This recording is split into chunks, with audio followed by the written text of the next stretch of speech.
Hello guys, today we are going to know about HP Officejet 4500 printer download install. Here are the steps to download and install the HP Officejet 4500 printer driver.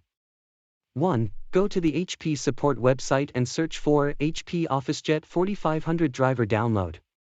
2. Select your operating system from the drop-down menu and click Download. 3. Once the download is complete, open the file to begin the installation process. 4. Follow the prompts on the screen to install the driver software. 5. Connect your printer to your computer using a USB cable. 6. Turn on your printer and wait for it to be detected by your computer. 7. Once the printer is detected, you should be able to print. That's it. If you encounter any issues during the installation process, please feel free to ask for further assistance. Thanks for watching.